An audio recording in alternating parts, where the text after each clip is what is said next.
अब ये श्लोक आज नहीं होगा। सच्चिदानंद रूपाय सोत्पत्त्यादि हेतवे तापत्रय विनाशाय श्री कृष्णाय वयं नमः प्रवर्जन्तमनुपेतमुपेत कृत्यं द्वैपायनो विराकातराजः पुत्रेति तन्मयतया तरो विनीतुस्तं सर्वभूतहृदयं मुनिमान् तस्मै नारायणं नमस्कृत्यं नरं चैव नरोत्तमं देवीं सरस्वतीं व्यासं ततो जयमुदीरयेत् नष्टप्रायेषु भद्रेषु नित्यं भागवत सेवा भगवतीं शिलके भक्तिर्भवति निष्ठे कृष्णाय वासुदेवाय हरे परमात्मने प्रणतक्लेशनाशाय गोविन्दाय नमो नमः कृष्णाय वासुदेवाय देवकीनन्दनाय च नन्दगोपकुमाराय गोविन्द वंशीभूषितकराण्डव निर्दावात् पीताम्बराधरुन् फलादृष्ट पूर्णेन्दु सुन्दरमुखारविन्दनेत्रात् कृष्णात् परं किमपि तत्त्वमहं करारविन्देन पदारविन्दं मुखारविन्देन विनोयेष अटास्य पत्रस्य पुटेशयनं बालमुकुन्दं मनः श्रीकृष्ण गोविंद हरि मुरारे नाथ नारायण वासुदेव जीवे बसवामृतमिति देव गोविंद दामोदर मात वसुदेव सुतं देवं कंसचानूरमर्दनं देवकी परमानन्दं श्रीकृष्णं वन्दे जगद् मुखं करोति वाचालं पङ्गुं लङ्घयति गिरिं यत्कृपातमहं वन्दे परम ओम अज्ञानतिमिरन्धस्य ज्ञानाञ्जनशलाकाय चक्षुरुन्मीलितं तस्मै श्रीचैतन्यमनोभीष्टं स्थापितं भूतले स्वयं रूपकदामं ददान्ति स्वपदान्तिकं नमो महावदन्य कृष्ण परमप्रदाय कृष्णाय कृष्ण चैतन्यनामिने गुरुदेशे नमः हे कृष्ण करुण सिन्धु पंचगतपते गोपीश गोप्यकान्त नमस्ते तप्तकाञ्चन गौराङ्गी राधे वृन्दावनेश्वरी वृषभानुसुते देवी प्रणमामि हरिप्रियवाञ्छा कल्पतरुभ्यश्च कृपा पतितानां पावनेभ्यो वैष्णव। ये श्लोक इसीलिए लंबा होते जा रहा है, मेरे को बीच बीच में नया नया फरमाइश अध्यक्ष करते रहता, इसीलिए इन्होंने कहा है कि इसी श्लोक में आप गीता के प्रचार के बारे में बोलिए। गीता का मैराथन है, प्रचार है।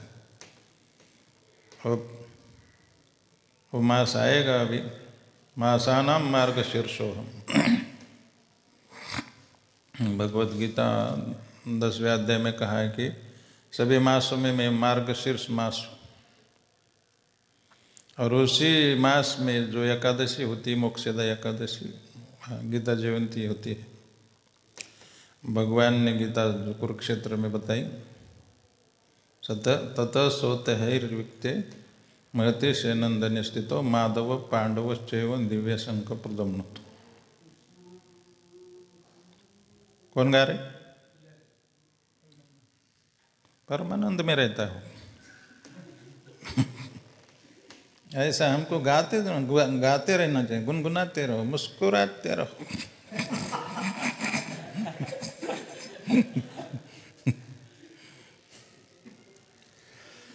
ततः श्वेतैर्हैर्विक्ते महति सेन्दन्य स्थितो माधव पांडवश्चैव दिव्य शंख प्रदम्नुत।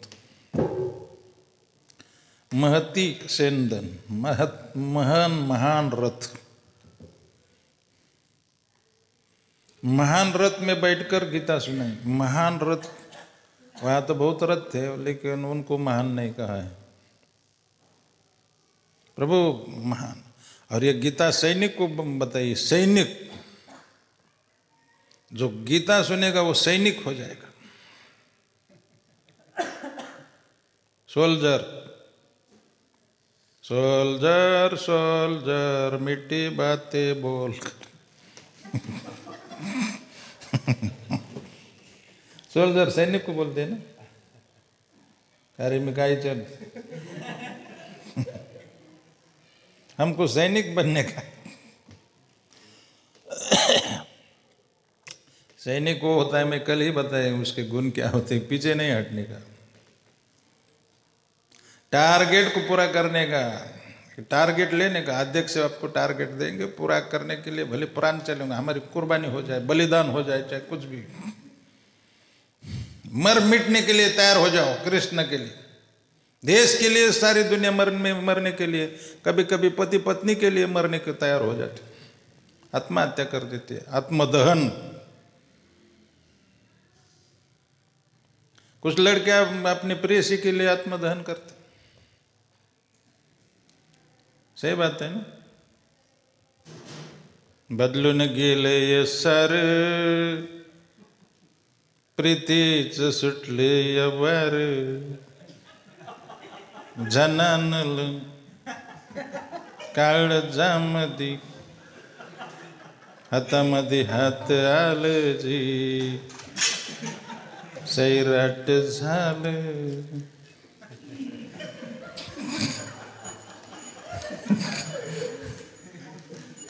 झनानल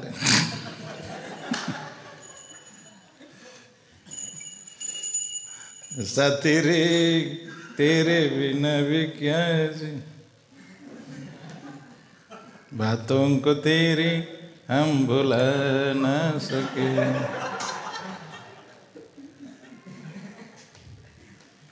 होके जुदा हम ना जुदा हो सके रानी निर्वास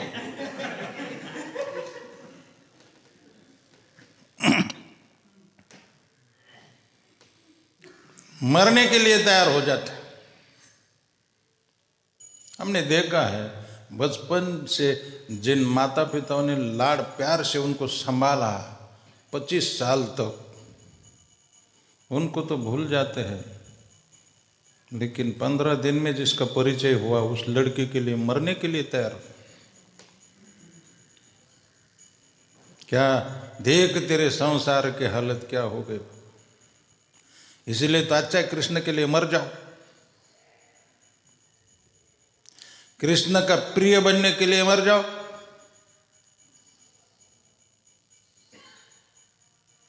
गीता में ये कहा वो मनुष्य मेरे को उसके बराबर कोई प्रिय नहीं होगा, न च तस्मात् मनुष्येषु कश्चिन माम प्रिय करता। जो मेरे गीता शास्त्र का, लेकिन ये सबको मत बताना भी कहा गया। ये गीता सबको मत बोलना। ओ पाहुणे बसा की या असं मध्ये उठून गेलं माझं टकुरच फिरत काय सांगत होतो?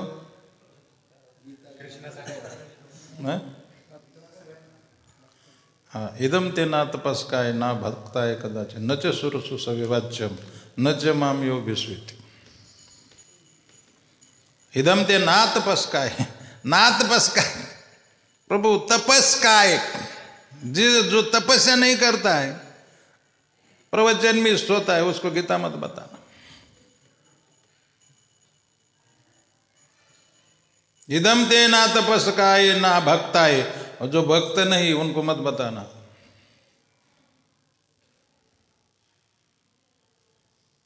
न तो श्रुषु सेवाच, जो श्रवण की करने की इच्छा नहीं करता उसको भी मत बताना। जो सुनना नहीं चाहता है, एकनाथ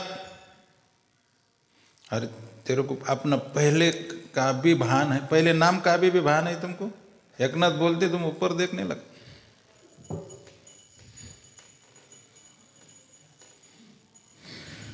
पहले के नाम को भूल जाओ। पहले सब कुछ भूलना चाहिए, लेकिन हम भूलते नहीं। बातों को तेरी हम भुला ना सके।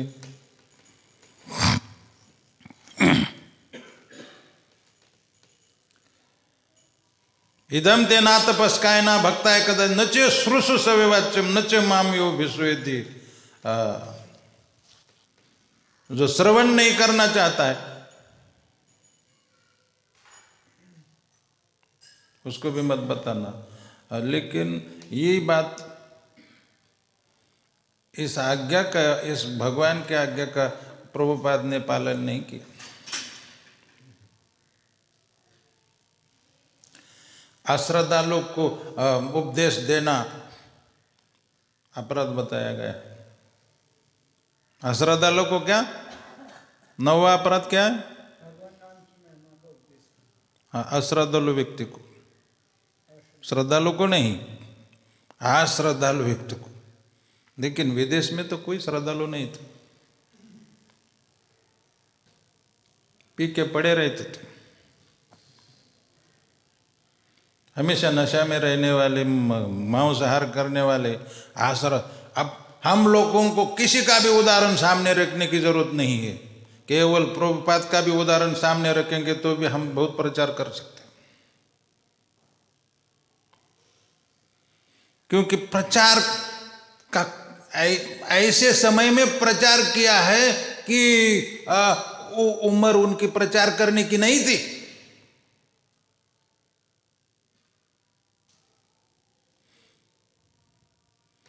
रात को मैंने एक क्लिप सुना, चाय नहीं पीना चाहिए, वो राजेंद्र दास बाबा जी। तो उन्होंने अपने प्रवचन में बोला कि मैं प्रभुपाद जी को बहुत हृदय से वंदन करता हूँ, जिन्होंने सारी दुनिया का चाय छुड़ाया।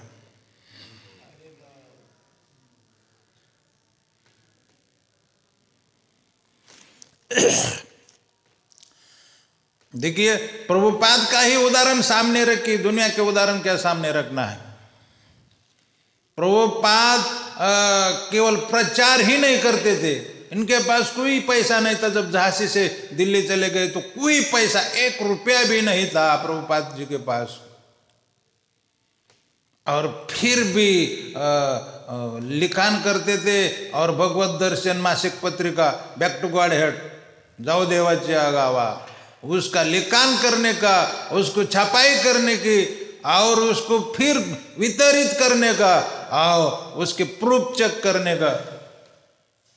ये कब काम करते थे? घनश्याम, कितनी उम्र थी उस समय?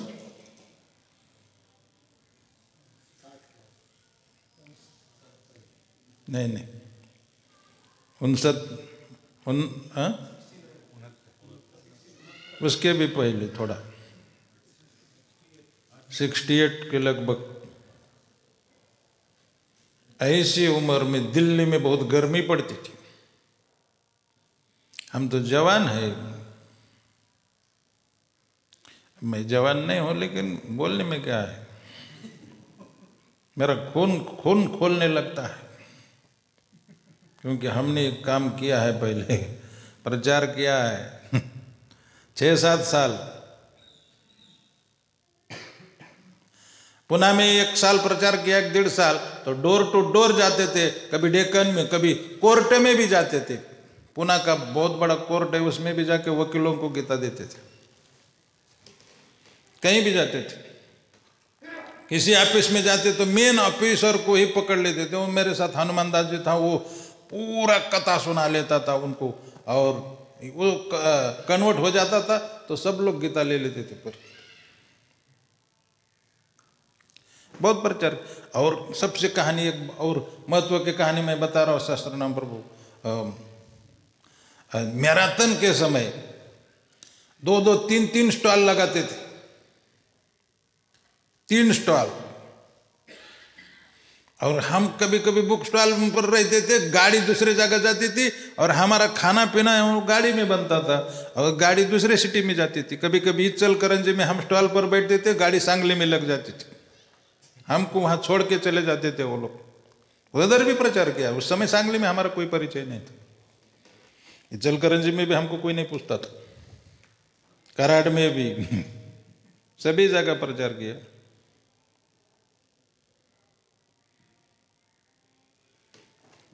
तो मैं ये बात बता रहा हूं, सुबह हमको 5 बजे लगभग वहां छोड़ के चले जाते थे लोग, और खाने को कुछ नहीं होता था, प्रसाद बनता था वो गाड़ी में, गाड़ी हमारे पास नहीं होती थी। फिर मैं ये सोचता था कि प्रभुपाद जी का पैसा मिसयूज नहीं करना है,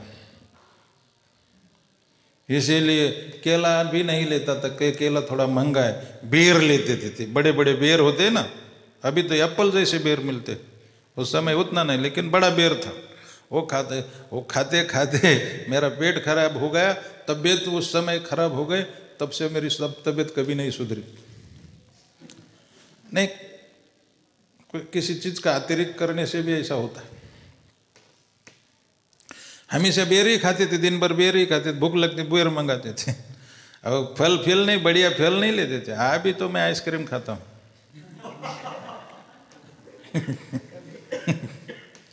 लेकिन वो प्रतिज्ञा है मेरा कि डेली नहीं खाऊंगा,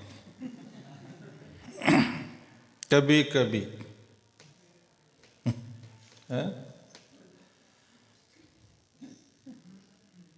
गाड़ी कभी कभी रात को 10 बजे आती थी, तब वो बासा प्रसाद सूखा रुका सूखा मिलता था, वो खाते थे। नहीं तो कभी कभी भेल खाते थे। और मूढ़ी लाने का, टमाटर लाने का, धनिया पत्ता लाने का, मिर्ची थोड़ा मोड़ा डालने का उसमें, और वो सब मिला के वही खाने का। बहुत तपस्या की। अभी तो हम तो बहुत फिस्ट बनाते। मैं देखा गाड़ी में पनीर का सब्जी बनता है। खाने पीने की कोई कमी नहीं। कोई कल बोल रहा था कि आपके ज़माने की जो तपस्या थी, आजकल के लड़के वो तपस्या होंगी तो टिकेंगे नहीं। उससे हम लोगों को पेमेंट भी नहीं था। अभी भी कोई पेमेंट नहीं देता मेरे को। यहाँ तो पेमेंट मिलता है, मतलब सबको नहीं होगा। रामदार पर तुमको मिलता है, लेना चाहिए। हम लोगों को पहले से कोई पेमेंट नहीं दिया, अभी भी कोई नहीं दे रहा है। क्या हमारे हाल है। कितना हालत है हमारे। ज्यादा सेवा करने वाले को कुछ नहीं मिलता है। ऑफिस में बैठे वाले पेमेंट ले लेते। हाँ, कंप्यूटर के पास में ही बैठ गए हो गए। हम लगे हुए बाउंड्री पर।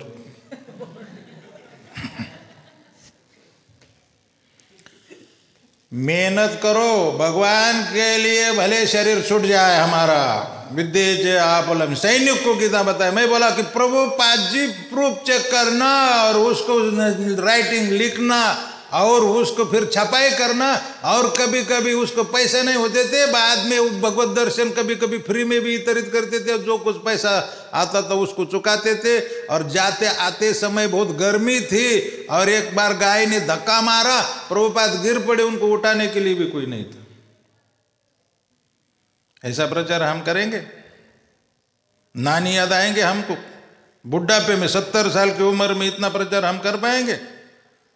तरुण, मैं इसीलिए हाथी का उदाहरण कल बताया था। जवानी में ही हम कुछ नहीं कर पा रहे तो बुढ़ापे में क्या करेंगे? ज्ञानेश्वरी में लिखा है, जायाचे आहिक धड नाही तयाचे परलोक विचारी शिकाई। जिसका इस लोक में ही ठिकाना नहीं, जिसका इस लोक में ही बहुत संकट में पड़ा हुआ है, वो परलोक में क्या हल होंगे कौन सोच सकता है? इस जवानी में हम कुछ काम नहीं कर पा रहे तो बुढ़ापे में क्या करेंगे? इसीलिए सोचना चाहिए, शरीर भले ही चले जाए, छोटी छोटी बातों के लिए हम आत्मदहन करने के लिए, आत्महत्या करने के लिए तैयार होते। क्या गीता के लिए भले गिर पड़े तो कुछ भी हो तो क्या होगा? ऐसे भी मृत्यु तो हमको छोड़ने वाली नहीं। मृत्यु हमको नहीं छोड़ेंगी। छाया जैसे हमारे सबसे पास में कोई चलता है, हमारे साथ में कोई चलता है, तो मृत्यु चलती है हमारे साथ में। मृत्यु स्त्रीलिंगी शब्द है हिंदी में। पुलिस हिंदी में स्त्रीलिंगी शब्द है। हिंदी में ये नहीं बोला जाता पुलिस आ गया।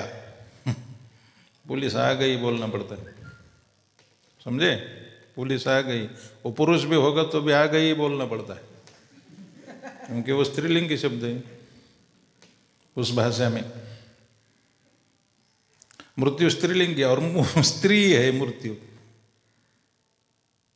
मृत्यु एक स्त्री है जो आपको लेने के लिए आती। मृत्यु सर्व हरश्चाहम। कृष्ण बोलते वो तो पुरुष हो गए, फिर कृष्ण बोलते मैं ही सबका मृत्यु बन के आता हूं।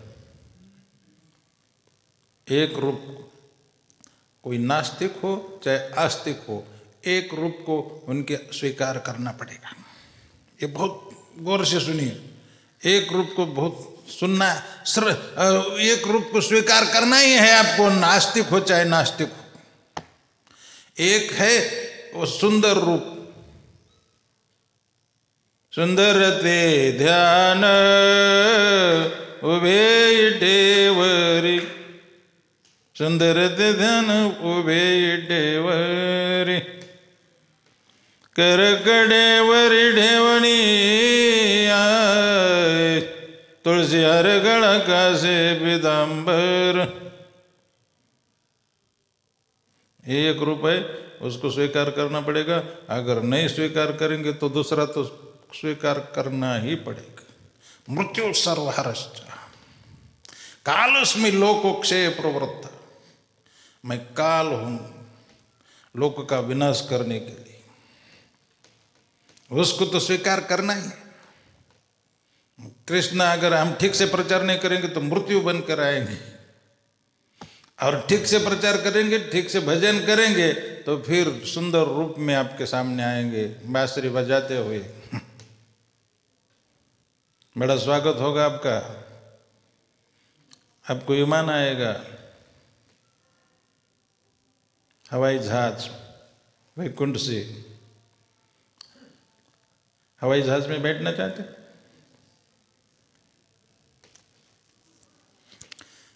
मेरा फिलॉसफी कभी कभी अलग होता है।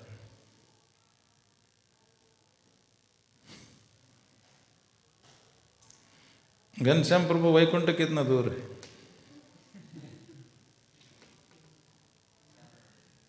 4 घंटा?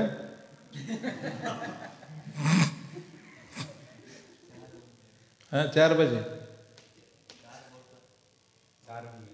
हाँ 4 अंगुली। क्या क्या कहना चाहता है? हाँ क्या? वैकुंठ 4 फुट दूर। बहुत ही उचित। ये कौन सा निर्णय है? पहली बार सुन लो 4 फुट ही दूर।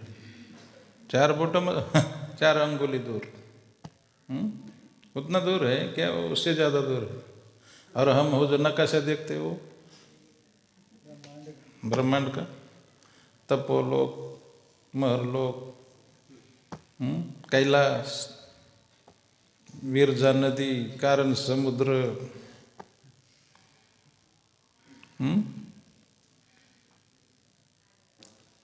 4 फुट किस आधार पर बोलने लगे? 4 अंगुली।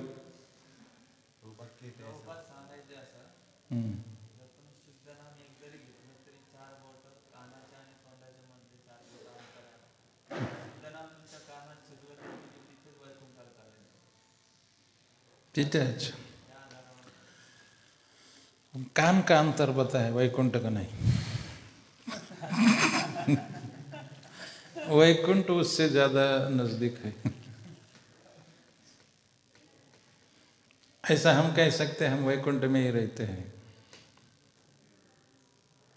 विमान आने का कोई सवाल ही नहीं उठता। विमान तो बहुत दूर ऊपर जाने वाले के लिए होता है। ऊपर जिसको ऊपर जाना है वो उसको विमान आएगा। वैकुंठ अनंत विभु धाम है, वो तो सभी जगह रहता है, हमारे हृदय में रहता है। संत सदैव हृदय सुई लोकयंती यम श्याम सुंदर अचिंत्य गुणस्वरूप। हृदय में, बाहर नहीं, भीतर है।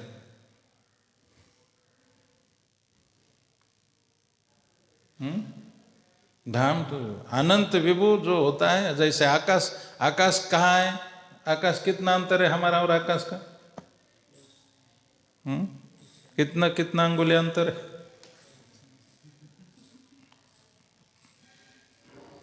अब बात नहीं समझ, थोड़ा ठीक से गौर से सुनो, कुछ समझ नहीं पाएंगे। ये मैं बहुत गड़बड़ानंद सरस्वती हूँ। मुश्किलानंद सरस्वती परेशानी पात। मुश्किलानंद सरस्वती, ये बालक मुश्किलानंद है। मुश्किलानंद हो, मुश्किल से आनंद आ रहा है आपको।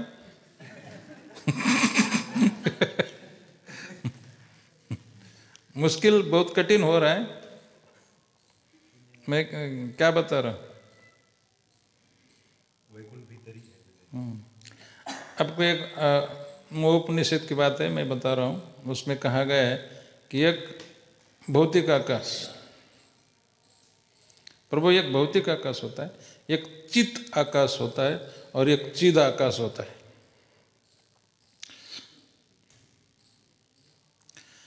भौतिक आकाश बहुत छोटा है, चिल्लू पिल्लू है, बहुत कमजोर है।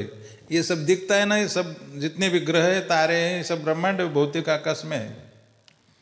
लेकिन चित आकाश से बहुत छोटा है और चित आकाश इससे कहीं ज्यादा है। और चित आकाश से भी हम सबका जो चित्त होता है ना, उसका एक आकाश है, एक सूक्ष्म जगत है वो।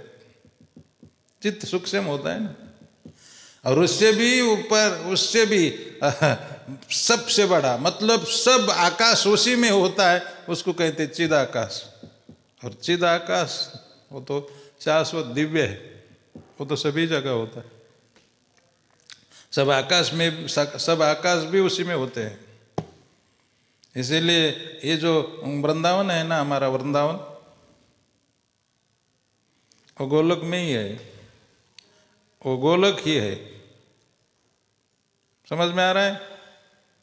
वो गोलोक ही है। ये जो वृंदावन है, ये गोलोक है। प्रगट लीला में दिखाई देता है, अप्रगट लीला में नहीं दिखता।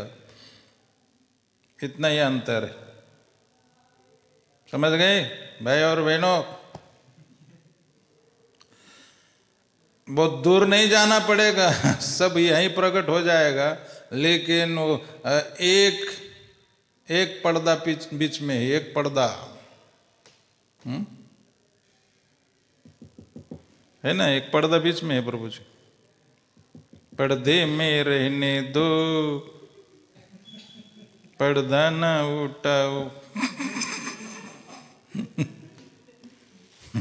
योग माया समावृत, न हम प्रकाश सर्वस्व योग माया से। योग माया का पर्दा हट गया तो तुरंत आप देखने लगेंगे, आपको वो सब लीला यहीं दिखाई देंगी, यही सब दिखाई देगा। लेकिन लोग आपको पागल समझेंगे। जो लीला देखने लगता है ना, दुनिया के काम का नहीं रहता वो, कुछ भी अपने मस्ती में कभी हंसने लगता है, कभी रोने लगता है, कभी चिल्लाने लगता है, कभी गाने लगता है। विलज्ज उद्गायन्ते नृत्यते च मद्भक्ति युक्तम भुवनम पुनाति। मद्भक्ति युक्तम भुवनम पुनाति। गदगदा द्रवते चित्तम। बोलते ही वो बोल नहीं सकता, बोलते ही उसका वाणी जो है, कंठ है, गदगद होता है। वाह गदगदा द्रवते से रुदते भेक्षणम हंसते कुचित। रुदते भेक्षणम, बहुत जोर से रोने लगता है। लोग सोचते पागल है सर, अभी तो रोता था, अब जोर से रोने लगा। हंसते कुचित तो अभी हंसने लगा, तुरंत हंसता भी है।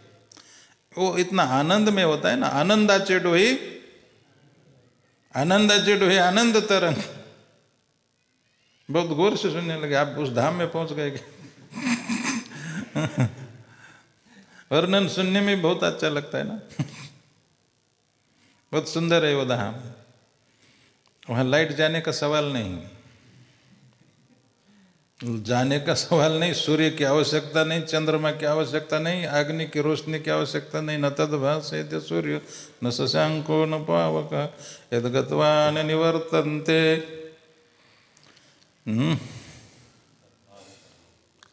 वो नहीं, पहले का न तद्भासयते सूर्य। सूर्य की रोशनी की कोई आवश्यकता नहीं। ऐसा कहेंगे कि सूर्य और चंद्रमा, कभी कभी इधर वो साइंटिस्ट बोलते हैं ना, वो चंद्रमा का कोई प्रकाश नहीं होता, सूर्य का प्रकाश उसके ऊपर पड़ता है, बाद में इधर रिप्लेस होता है। वैसे भगवान ने कहा कि सूर्य का भी उनका खुद का प्रकाश नहीं। रस हमाम सुकुंती है प्रभास में इसे से सूर्य। प्रभु मेरा ज्ञान, रस हमाप सुकुंती, आप मतलब पानी, पानी में रस मैं हूं, और चंद्र सूर्य के प्रकाश जो है मेरा है।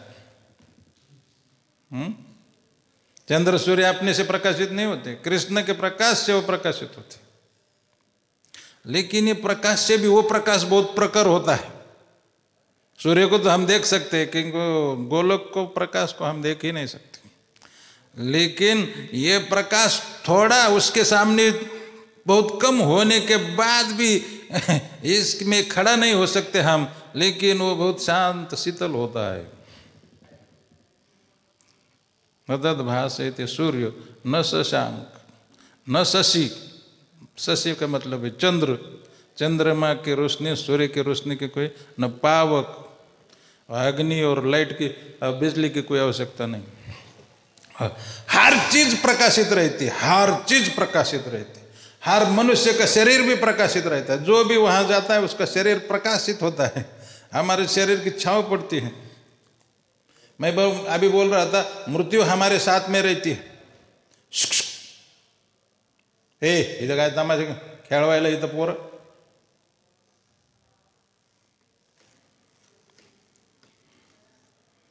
मैं क्या बता रहा था?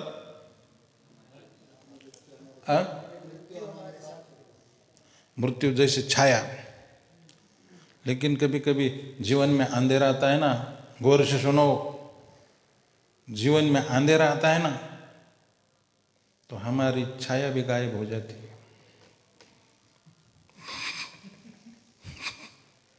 जीवन में कभी उमेश नीचे बैठो, आदेश का पालन हो।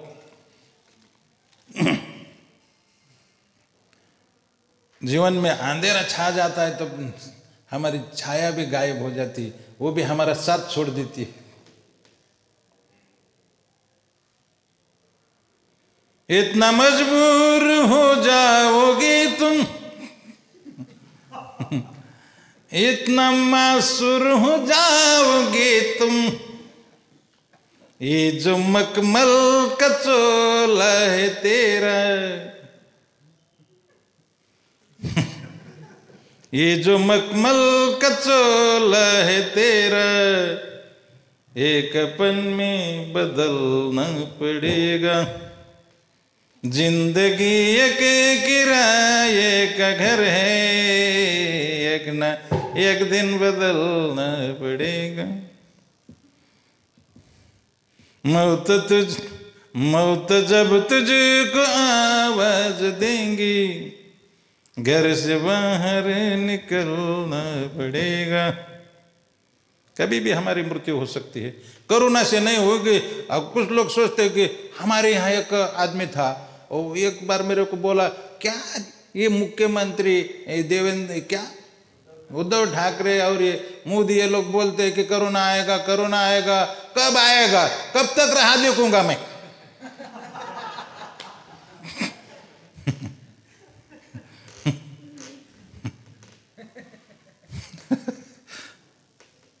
वो तंग आ गए, 2-4 महीना हुआ तू भी आना है, कोरोना आया तो क्या कर सकता है?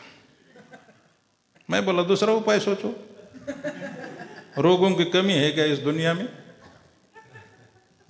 ये कोरोना से लोग सोचते हैं कि कोरोना से बच गए ना तो हमारा फिर मृत्यु नहीं होगी। ये मूर्ख का कार्यक्रम है। अरे मृत्यु तो तुमको छोड़ने ही वाली नहीं, वो तो अटल है। जातस्य ध्रुव मृत्यु ध्रुवम जन्म मृतस्य च तस्मात् परिहर्यार्थे न त्वं शोचितुमर्हसि। जातस्य ध्रुव मृत्यु, ध्रुव निश्चित तुम्हारी मृत्यु। अब बाकी का तो कोई तारीख फिक्स नहीं, लेकिन मृत्यु की तारीख फिक्स। जातस्य ध्रुव मृत्यु, जात जिसका जन्म हो गया, ध्रुव, ध्रुव शब्द है।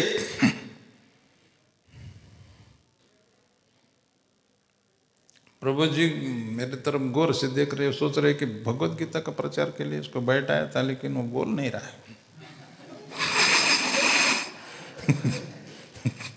दूसरी बात है, मैं क्या करूं, मेरा दिमाग ऐसा है, कुछ भी आने लगता है। ध्रुव शब्द है, बहुत ध्यान दे के सुनने की बात है। ध्रुव शब्द है, इसमें 2 बार ध्रुव है ना। जातस्य ध्रुव मृत्यु ध्रुवम, ध्रुव है ना। आकाश में भी ध्रुव तारा दिखाई देता है, वो हिलता नहीं, इस साइड में होता है, उत्तर की ओर होता है। और सप्त ऋषि होते, पीछे 3 चांदनियाँ होती है और सामने 4 तारे होते हैं और पीछे 3। वो इधर से आते हैं, इधर से चले जाते, और उस साइड में ध्रुव रहता है। अगर जिनको मालूम है ध्रुव शाम को 7 बजे देखेंगे, 8 बजे देखेंगे और सुबह 4 बजे देखेंगे तो भी वहीं रहेगा, हिलता नहीं। न हिलना मतलब वो ढलने वाला नहीं, उसका बदल नहीं होगा। वैसे मतलब नहीं बदलने के लिए स्थिर निर्णय कुछ भी नहीं बदलेगा। वैसे मतलब उसको बताने के लिए ध्रुव शब्द यूज किया है कि ये मृत्यु का निश्चित है, तुम्हारा ध्रुव है, वो कभी भी बदलने वाला नहीं, वो मृत्यु निश्चित होंगी।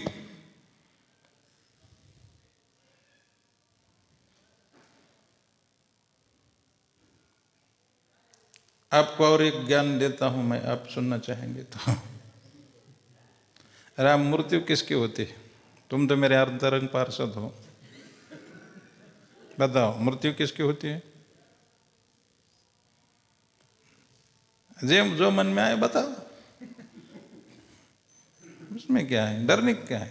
बेइज्जती हो चाहे कुछ भी, हमारा मान ही कहाँ है, तो अपमान होने का सवाल ही कहाँ उठता? बताओ।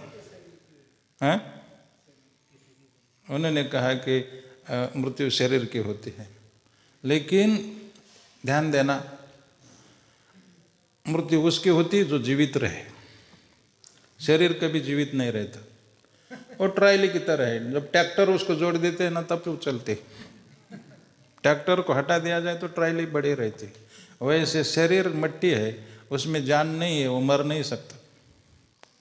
जो मरता है उसमें, जिसमें जान हो वही मरता है। शरीर मिट्टी का बना हुआ है, पंच महाभौतिक शरीर, उसमें जान है नहीं, वो मरेगा नहीं कभी भी, उसकी कभी मृत्यु नहीं होती। और आत्मा के लिए तो न जायते म्रियते व कदाचिन नायम भूत्वा भवितवानुभूयः आजो नित्य शाश्वतोऽयं पुराणो न हन्यते हन्यमाने शरीरे नैनं छन्दन्ति शस्त्राणि नैनं दहति पावक न चैनं क्लेदयन्त्यापो न शोषयति मारुत। मारुत मतलब वायु से भी वो सूखता नहीं, हवा से सूखेगा नहीं। और नैनम छंदंती, तलवार से काटा नहीं जा सकता आत्मा को। नैनम छंदंती, नैनम दहती, और आग से जलता नहीं, पावक, अग्नि से वो जलेगा नहीं। अग्नि से नहीं, अणुबम उसके ऊपर डालेंगे तो भी नहीं, कुछ नहीं होने वाला। अणुबम उसको टच नहीं कर सकता, क्योंकि अणुबम ये जो है न्यूक्लियर जो है वो भौतिक है, आध्यात्मिक चीज़ों में उसकी एंट्री नहीं है, आध्यात्मिक वस्तु पर टच भी नहीं कर सकते। ये न्यूक्लियर वहां तक नहीं जाएगा, ये बात नहीं है। हमारा जो मन सूक्ष्म से सूक्ष्म चीजों में घुस जाता है, हमारा मन बुद्धि, वो भी आत्मा तक नहीं पहुंचती, आत्मा के पास तक, आत्मा को टच भी नहीं करती। अगर वो आत्मा को टच करती होती तो हम अभी आत्मा साक्षात्कारी हो जाते, लेकिन आत्मा से दूर ही रहते वो लोग। समझ में आया? यही ज्ञान गीता में दिया है, इसीलिए गीता का प्रचार बहुत जरूरी है। दुनिया का कल्याण करना है। ये लोग कुछ करते हैं ना, हमने हॉस्पिटल खोला दुनिया कल्याण, वो कुछ नहीं। हॉस्पिटल तो तुमने माल पानी कमाने के लिए किया। जय देव जय डॉक्टर मूर्ति, तुमचे ने प्रसादे भूलोक मरती, यमराजाचे कार्य घेतेले हाती, कार्य पाहून यमराज तुम्हावर देती, माझ्यापेक्षा तुम्ही 10 पट जास्ती। जय देव जय डॉक्टर मूर्ती, तुमचे ने प्रसादे बहुलोक मरती। दवाखाना पाहून लोक घाबरती, गेलेले लोक परत नाही येती, तुमच्या प्रसादे लोक वर जाते। जय देव जय डॉक्टर मूर्ती। जय जयाजी सद्गुरु स्वामी डॉक्टर महाराजा, अवतार तुमचा झाला लोक मारण्याचा काजा।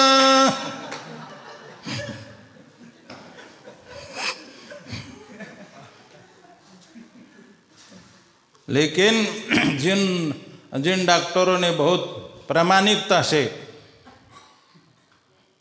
और जन सेवा का कार्य किया है, मैं उनको वंदन करता हूँ। लेकिन जो हाइब्रिड है उनको तो मैं देखना भी नहीं चाहता।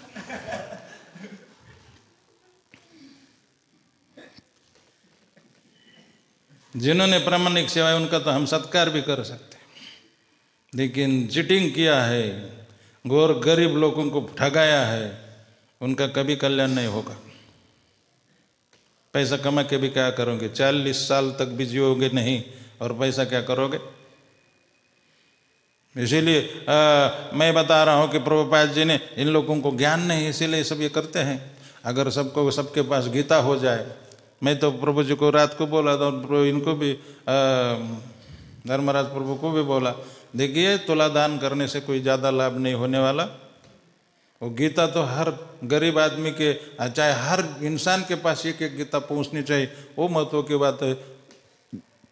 कभी कभी होता है ना, हमारे बड़े बड़े प्रीचर होते हैं, फोन पर ही गीता वो बहुत ये करते हैं, वितरित करते हैं। कुछ नहीं, फोन लगा, उनके बड़े बड़े लोगों से दोस्ती होते हैं, करोड़ों आप जो पति, आप उनको फोन करेंगे, प्रभु जी हेलो, आपके पास आपको इस साल 1000 गीता लेनी, वो बोलता है ठीक है, रख दीजिए हमारा, और पैसा ले जाइए, और पड़ा रहता है उधर गीता। ये कोई प्रचार नहीं, ये बिजनेस टाइप हो गए। प्रभुपाद ये नहीं चाहते थे। प्रभुपाद खुद जाके और सब मनुष्य को मिलते थे, और जिसके पास पैसा नहीं उसको फ्री में भी बैक टू गॉड है भगवत दर्शन देते थे। वो दया है, वो करुणा है वास्तव में। हर आदमी के पास पहुंच जाओ और उनको गीता दे दो। तुला दान करके क्या लाभ होने वाला है? ये तो हम एक दूसरे को ही तुला दान कर रहे हैं। वो साधु संघ मेरा तुला दान करेगा, मैं धर्मराज प्रभु का तुला दान करूंगा। ये अपने घर में ही चल रहा है सब, पब्लिक में तो कुछ जा नहीं रहा है, अपने घर का मामला ये सब। बाहर वाले को जिनके पास गीता नहीं गई, और एक काम करना चाहिए, जिसको गीता दिया उसका एड्रेस और मोबाइल नंबर लेना चाहिए, और उनको कभी कभी फोन करके पूछना चाहिए, वो प्रीचर का काम पूछना चाहिए कि आप गीता पढ़ते हैं कि नहीं। अगर नहीं पढ़ते हो तो थोड़ा एकाध से लोग कम से कम पढ़िए डेली। कभी कभी पंढरपुर में आइए, यहाँ आपको हम प्रसाद देंगे, और गोपालपुर वो सब दर्शन कराएंगे। इस तरह का प्रचार। हम पहले, मेरे समय 15 रुपये में गीता थी, 15 रुपये, और उसमें 16 रंगीन पिक्चर थे। तो मेरे प्रचार की स्टाइल ये थी कि देखिए, मैं पहले बोलता था कि पिक्चर, वो बोलते थे पिक्चर देखने की कोई जरूरत नहीं। मैं बोला नहीं थोड़ा देखना, आप पिक्चर देखिए थोड़ा। तो पिक्चर देखिए, मैं बोलता था कि 16 रंगीन पिक्चर है, और इसमें कम से कम ये 2-2 रुपये के लिए एक पिक्चर मिलेगा आपको। कितना सुंदर पिक्चर है हमारा, और ये उसको 2-2 रुपया में मिलेगा आपको ऐसा। और इसका कवर भी कितना पक्का है, ये बाइंडिंग कितनी पक्की है। और देखिए, न्यूज़पेपर हम बाजार में खरीदते हैं तो न्यूज़पेपर, एक न्यूज़पेपर 2 रुपया में होता है, और ये इतना बड़ा किताब है, और केवल धर्म का प्रचार के लिए हम आपको 15 रुपये में दे रहे। अगर 16 रंगीन पिक्चर के एक पिक्चर 2-2 रुपया का होगा तो ऐसे ही इसके 32 रुपया हो जाते। समझाना पड़ता है लोग, ये अपने धर्म का प्रचार है। देखिए बाहर के धर्मों को कितना विदेशों से पैसा आता है। आप लोग भगवत गीता खरीदने क्या आ जाता है आपका, तो उसका धर्म की भावना जागृत हो जाती है। हाँ, गर्व से कहो हम हिंदू हैं, वो लेने लगता है। और कभी कभी मैं उल्टा भी प्रचार करता था। एक बार सटाना में गाड़ी लगाई थी, और वो महाभारत का हमारा वो ये था लेमिनेशन एक्रेलिक। एक आदमी आया और बोला वो कितने का है? मैं बोला यार तुम नहीं ले पाओगे। ये उल्टा प्रीचिंग है। बोला क्यों नहीं ले पाएंगे? अरे जाने दो। मैं बोला वो बहुत महंगा है, तुम नहीं ले पाओगे, दिखाओ तो सही। मैं बोला यार नहीं ले पाए। कितना? 350 रुपया। दे दो इधर अभी।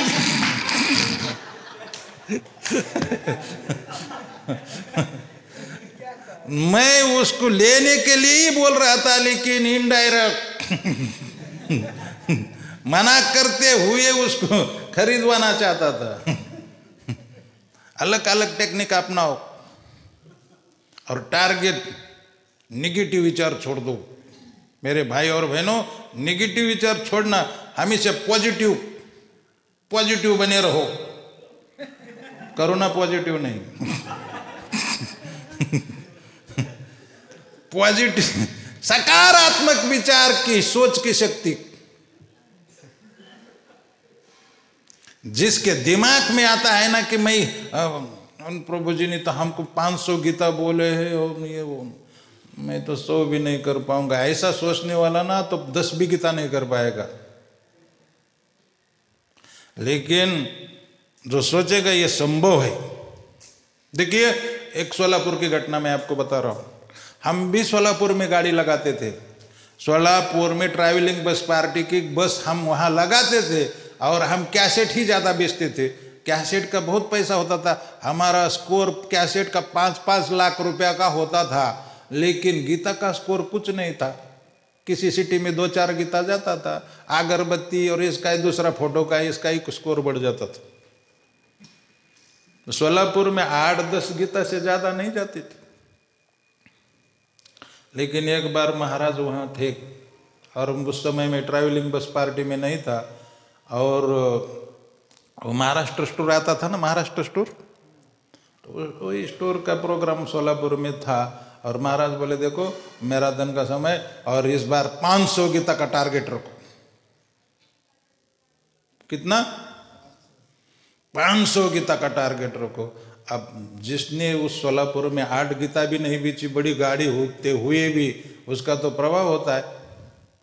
और डोर टू डोर जाके 500 गीता बेचना में तो मन में हंसी आ गई कि ये 500 गीता कभी नहीं जाने वाला। 100 भी जाएगा, मुश्किल से 100 जाएगा तो भी अच्छा होगा। लेकिन जैसे हम कीर्तन करते जा रहे थे, महाराज खुद कीर्तन कर रहे थे, गुरु महाराज, और 500 से भी ज्यादा गीता चली गई। मैं खुद था उस कीर्तन में। मैंने एक भी गीता नहीं बेची, दूसरे लोग बेच रहे थे, लेकिन 500 से ज्यादा। जबकि उस समय हम कई बार सोलापुर में गाड़ी लगाई, 8-10 गीता से ज्यादा नहीं जाता।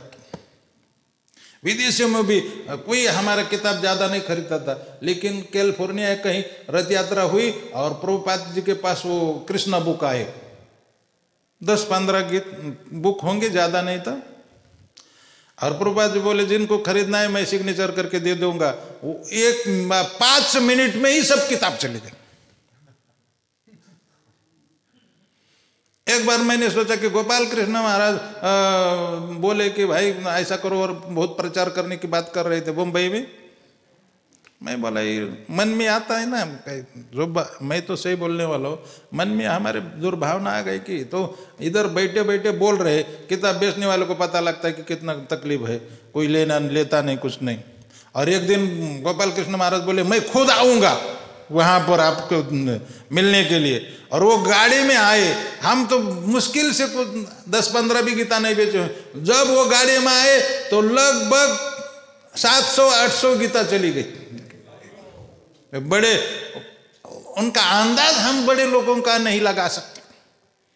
तो प्रभुपाद जी ने बहुत कष्ट उठा के ये प्रचार किया। आपको जाते जाते एक गोपाल कृष्ण महाराज ने एक उदाहरण बताया था, वो प्रीचिंग के लिए हमको बताया था।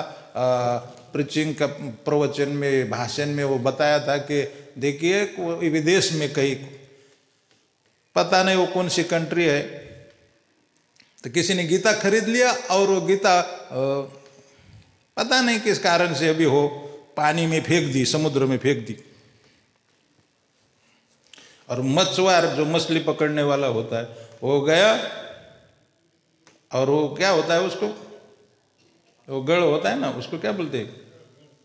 गड़ तो मराठी में, हाँ,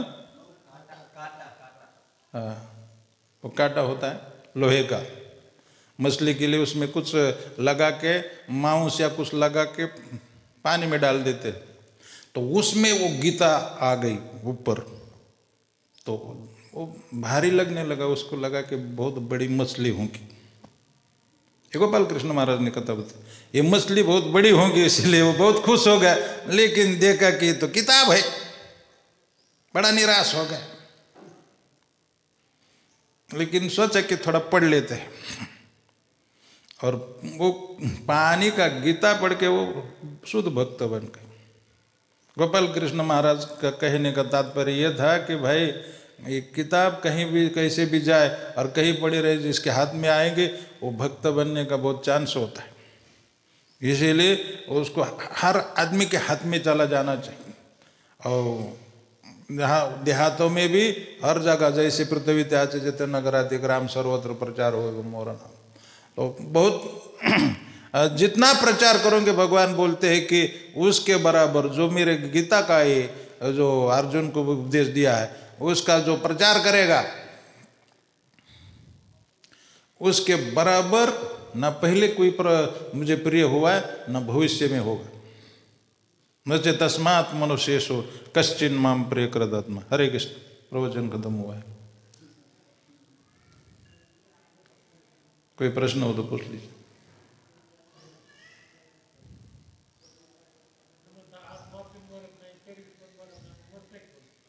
कोणीच नाही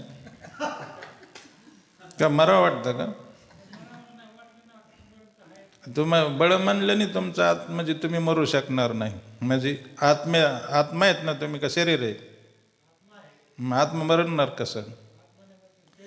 शरीरचं काय घेणे तुम्हाला? तुमचं शरीर नाही. We are not this body. दुसऱ्याच्या वस्तू तुम्हाला चिंता का पडते? दुसऱ्याचं वज, ज्ञानेश्वर महाराज म्हणतात दुसऱ्याचे वजे आपल्या माता घ्यायचे आणि सांगे कान दाटीचे धनुर्धारा। दूसरे का बोझा अपने सिर पर ढोने के कारण क्यों दुख नहीं होगा? तैसे शुभाशुभ कर्मे जे निपजती प्रकृती धर्मे ते मूर्ख मति भ्रमे मी करता मने।